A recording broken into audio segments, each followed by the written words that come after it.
우리는 매일같이 뉴스를 봅니다. 스마트폰을 켜고 SNS를 넘기고 누군가의 분노 어린 댓글을 읽으며 오늘도 세상을 알고 있다고 믿습니다. 하지만 그 순간 당신은 정보를 본 것이 아니라 감정을 받은 것입니다. 우리는 기사의 내용보다 댓글의 분위기에 더 오래 머물고 헤드라인보다 내 마음을 자극한 한 문장을 더 강하게 기억합니다. 정보는 흘러가지만 감정은 남습니다. 그리고 그 감정은 다음 뉴스, 다음 판단, 다음 대화에까지 영향을 미칩니다. 그 감정이 어디에서 왔는지, 왜 생겨났는지를 생각하지 않은 채 우리는 또 다른 뉴스로, 또 다른 감정으로 옮겨갑니다. 이 이야기의 시작은 바로 거기서부터입니다. 우리가 보고 있다고 믿는 것, 알고 있다고 착각하는 것, 그 이면에 숨겨진 구조와 의도에 관하여.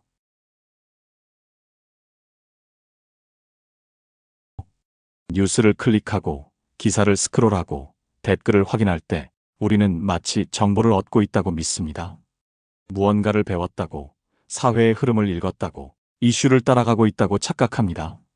그러나 시간이 지나고 나면 우리의 머릿속에 선명히 남아있는 건 그 뉴스의 정확한 내용이나 수치가 아니라 그때 느꼈던 감정입니다.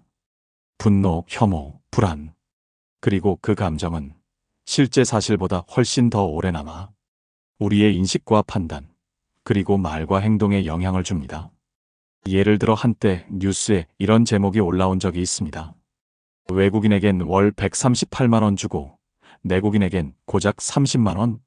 단지 숫자 몇 개로 구성된 이 제목은 충분히 강력한 감정의 프레임을 만들어냅니다. 기사 전체를 읽어보면 실제 지급 기준이나 제도적 차이, 적용 대상의 규모 등 다양한 설명이 존재합니다. 그러나 대부분의 독자는 제목만 보고도 이미 감정적으로 반응합니다. 그 감정은 단순한 불만이나 궁금증이 아니라 왜 우리는 차별받는가라는 질문으로 번집니다. 이 질문은 단순한 정보 해석을 넘어섭니다. 개인적인 불편을 넘어 정체성을 건드립니다. 나는 대한민국 국민인데 왜 이 나라가 나를 이렇게 대우하는가? 이 감정은 사회적 분노이며 정서적 박탈감을 건드리는 서사입니다. 중요한 것은 이 감정이 사실의 검토를 선행하지 않는다는 점입니다. 우리는 분노한 다음에야 진짜 그런가? 를 생각합니다. 그리고 그때는 이미 감정의 구조 안으로 들어와 버린 뒤입니다. 이 구조가 바로 프레임입니다. 조지 레이코프는 이렇게 말했습니다. 프레임은 세상의 해석을 제한할 뿐만 아니라 감정을 어떻게 느껴야 하는지도 지시한다. 프레임은 단지 시선을 유도하는 구조가 아닙니다. 프레임은 감정을 길들이는 틀이며 무엇을 중요하게 여기고 어떤 감정을 느껴야 하는지를 은밀하게 주입하는 방식입니다. 결국 우리는 뉴스를 통해 정보를 얻는 것이 아니라 프레임을 통해 감정을 주입받고 그 감정을 세상을 바라보는 창으로 삼게 됩니다. 이때 우리가 느끼는 감정은 결코 순수하지 않습니다. 그 감정은 이미 설계된 것이며 우리가 느낀 것이 아니라 누군가가 느끼도록 만든 것입니다. 그리고 그 감정은 우리를 움직입니다. 말을 바꾸고 사람을 평가하게 만들고 정치를 결정하게 만들고 투표를 하게 만듭니다. 이제 뉴스는 더 이상 정보가 아닙니다. 뉴스는 감정을 설계하는 구조물입니다. 우리는 그 구조물 위에서 정확하게 반응하도록 훈련받고 있으며 점점 더 많은 사람들이 자신의 감정이라 믿는 그 감정을 통해 세상을 믿고 판단하고 행동하게 됩니다. 그것이 바로 지금 이 시대 뉴스 소비의 실체입니다. 2부. SNS는 어떻게 나의 생각을 편집하는가? SNS는 우리에게 끊임없이 묻는 듯 보입니다. 당신은 이걸 좋아하겠죠? 이 영상은 어떠세요? 하지만 이건 묻는 것이 아닙니다.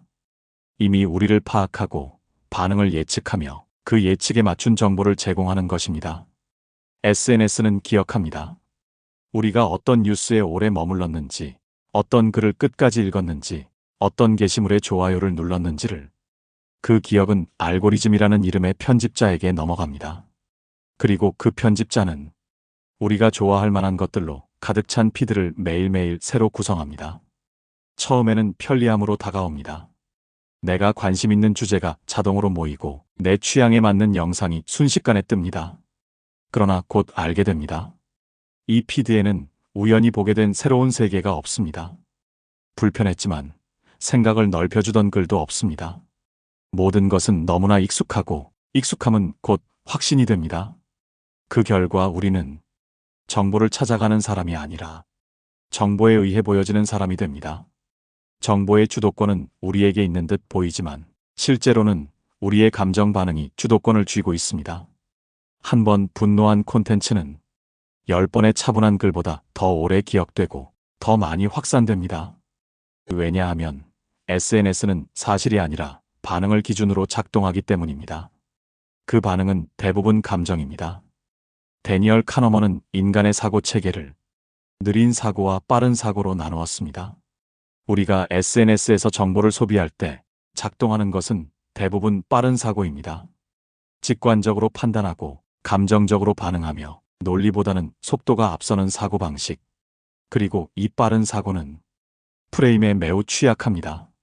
정확한 사실 확인이나 깊은 맥락 이해는 생략되고 강한 이미지, 짧은 영상, 자극적인 문장 하나로 우리는 이미 판단을 내립니다. 더 큰 문제는 이 판단을 내가 했다고 믿는다는 점입니다. 어빙 고프먼은 이렇게 말했습니다. 우리는 세상을 항상 어떤 틀을 통해 해석한다. 그 틀은 문화에서 오고 반복된 경험에서 만들어지며 때로는 누군가에 의해 의도적으로 주입됩니다. 하지만 우리는 그 틀을 의심하지 않습니다. 그것이 너무 익숙하고 너무 자연스럽기 때문입니다. 그래서 우리는 믿습니다. 이건 내 생각이야. 그러나 그 생각은 종종 내가 선택한 것이 아니라 선택되도록 유도된 것입니다. 지금 우리의 SNS는 세상의 모든 정보를 보여주는 창처럼 보이지만 사실은 우리를 하나의 방향으로 유도하는 거울에 가깝습니다. 우리가 보고 있는 것은 세상이 아니라 우리의 감정 반응이 투영된 필터입니다. 결국 우리는 보이는 것만을 보게 되고 보지 못하는 것은 존재하지 않는 것처럼 여겨집니다. 그 무감각이 프레임을 더욱 단단하게 만듭니다. 그리고 그렇게 구성된 피드 위에서 우리는 더욱 확신하고 더욱 단편적으로 사고하게 됩니다. 확신은 타인의 이야기를 듣지 않게 만들고 단편성은 세상을 단순하게 오해하게 만듭니다. 우리는 이제 스스로 생각한다고 믿으면서도 정작 스스로 무엇을 보지 못하고 있는지는 생각하지 못하는 상태에 놓여 있습니다.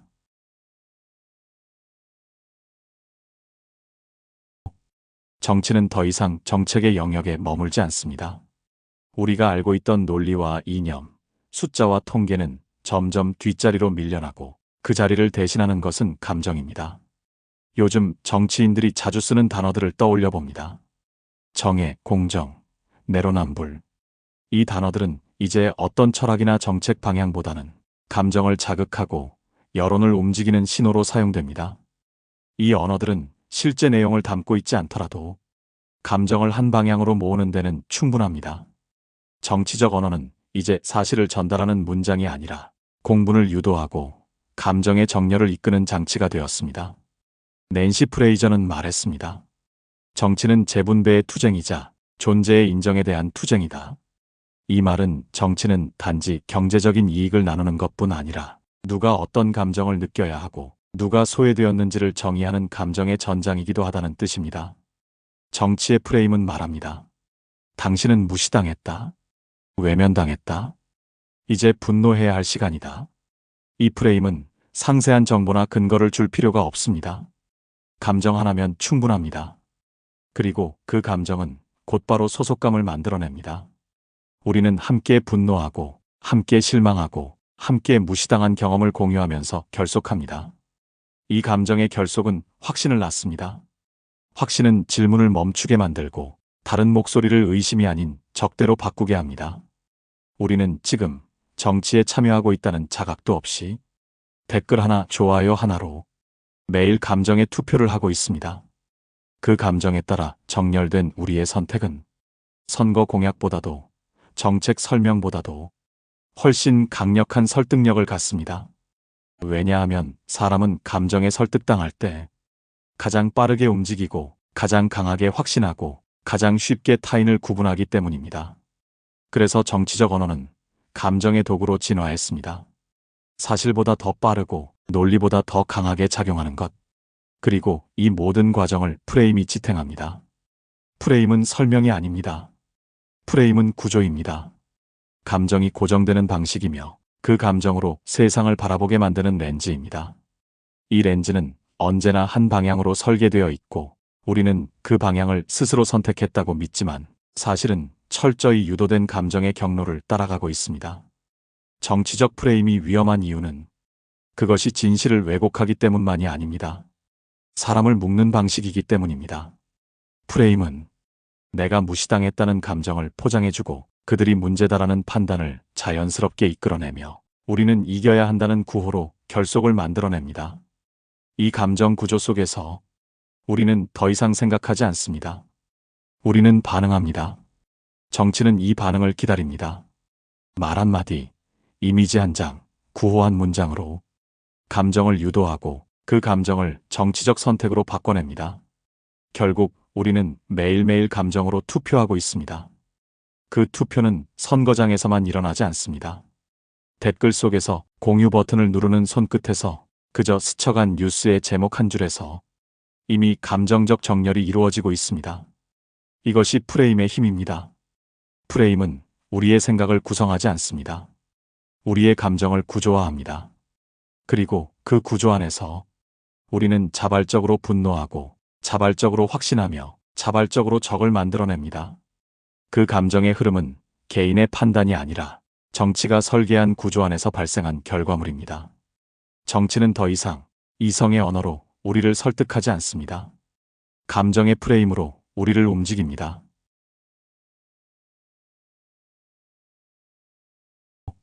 왜 가짜 뉴스를 믿어? 팩트가 틀렸잖아. 우리는 자주 이렇게 말합니다. 그러나 이 질문은 사실 본질을 비껴갑니다. 사람들은 진실에서 믿는 것이 아닙니다.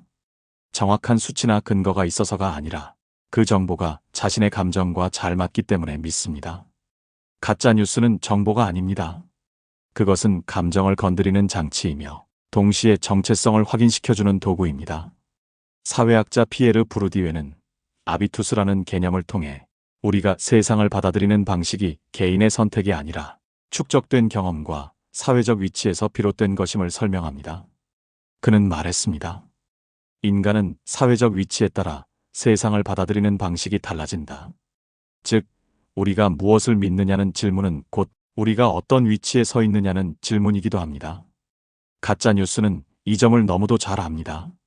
그래서 그것은 정교하게 구성된 사실보다 정서적 울림을 우선합니다. 길고 복잡한 맥락보다는 짧고 명확한 자극을 택합니다. 숫자나 논리보다 억울함이나 분노 같은 감정을 먼저 호출합니다. 그들 때문에 우리가 이렇게 됐다. 정권이 다 죽인다. 이건 절대 보도되지 않는 진실이다. 이런 말은 사실의 검증 없이도 빠르게 퍼집니다. 그것이 진실이어서가 아니라 나의 감정을 대변해주기 때문입니다.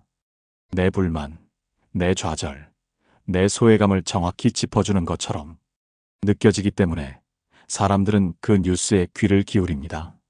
그 순간 뉴스는 정보가 아니라 위로가 됩니다. 진실이 아니라 내 편이 됩니다. 이것이 바로 가짜 뉴스가 작동하는 방식입니다. 사람들은 논리보다 위로를 원합니다. 그 위로가 비록 거짓일지라도 자신을 이해해주는 누군가의 목소리로 느껴진다면 쉽게 마음을 열게 됩니다. 그 감정은 사실 여부보다 훨씬 깊이 파고듭니다. 특히 소외된 감정을 가진 사람들, 자신의 경험이 사회적 언어로 해석되지 않는다고 느끼는 사람들은 더욱 쉽게 이런 뉴스에 반응합니다. 왜냐하면 기존의 언어는 자신의 현실을 설명해주지 못했기 때문입니다. 그렇기 때문에 가짜 뉴스는 틀렸기 때문에 사라지지 않는 것입니다. 오히려 사람들이 이미 마음속에 갖고 있는 감정과 세계관을 재확인시켜주기 때문에 더 강하게 퍼집니다. 가짜 뉴스는 논리적이지 않아도 됩니다. 논박에 쉽게 무너질 수 있는 구조임에도 감정적 공명만으로 생명력을 유지합니다. 그것이 바로 가짜 뉴스의 힘이며 또한 위험성입니다. 우리는 진실을 찾아다니는 존재라기보다는 자신을 확인받고 싶은 존재일지도 모릅니다. 그런 점에서 보면 가짜 뉴스는 단순한 오류의 문제가 아니라 정체성과 인정의 문제입니다. 누군가에게는 그것이 유일하게 자신을 대변해주는 언어이고 유일하게 자신을 정상적인 세계 속으로 끌어올려주는 이야기입니다. 그래서 가짜뉴스는 사라지지 않습니다. 왜곡된 정보일지라도 그 왜곡 속에 진짜 감정이 담겨 있다면 사람들은 그 이야기에 계속 귀를 기울일 것입니다. 그것은 데이터의 문제가 아니라 존재의 문제이기 때문입니다.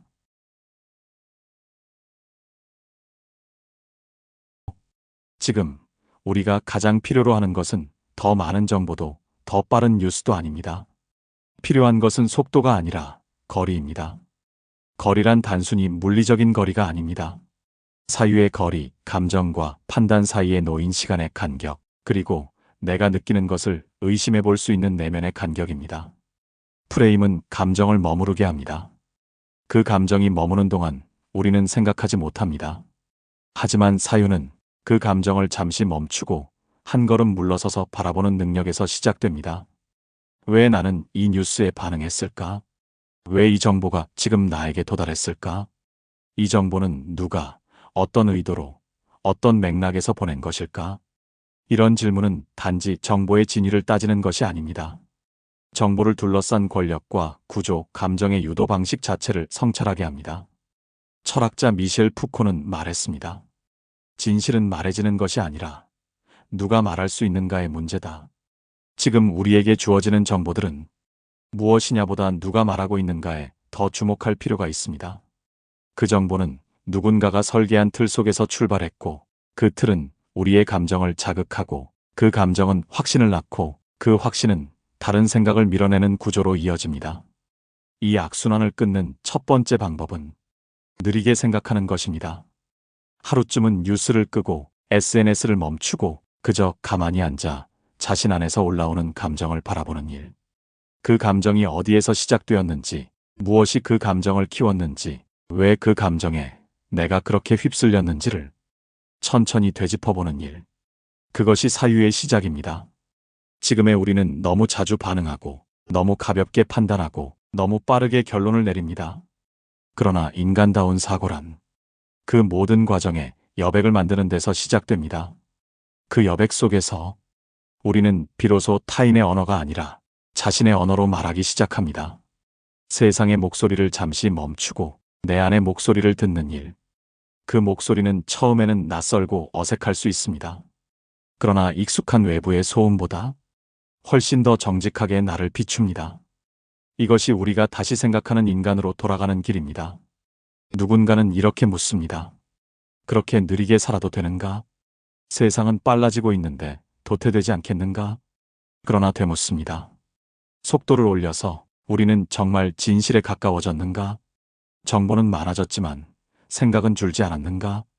소통은 늘었지만 오히려 서로를 더 단정짓고 있지는 않은가? 생각이 없는 연결은 결국 고립보다 더 큰 단절을 만듭니다. 그래서 이 마지막 장의 문장은 그 어떤 날카로운 분석보다 단순해야 합니다. 생각하십시오. 느리게, 깊게, 자신의 말로. 이것이 SNS와 가짜뉴스의 구조 속에서도 우리가 인간일 수 있는 단 하나의 길입니다.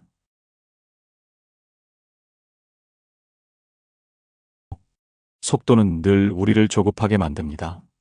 조급함은 생각할 여유를 빼앗고 우리를 감정에 기댄 판단으로 이끕니다. 하지만 감정만으로는 진실에 닿을 수 없습니다. 감정은 우리를 움직일 수 있지만 그 움직임의 방향이 옳은지 묻는 것은 생각의 몫입니다.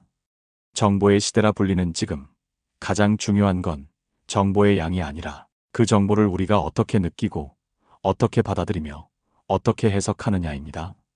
감정이 아닌 생각, 속도가 아닌 거리, 타인의 언어가 아닌 자신의 언어. 우리는 다시금 스스로에게 물어야 합니다.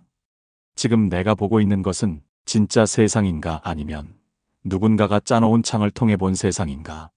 내가 느끼는 분노는 나의 것인가 아니면 누군가가 설계한 감정인가? 이 질문은 불편할 수 있지만 그 불편함 속에서만 우리는 자유로울 수 있습니다. 이제 묻습니다. 당신은 지금 누구의 프레임으로 세상을 보고 있습니까?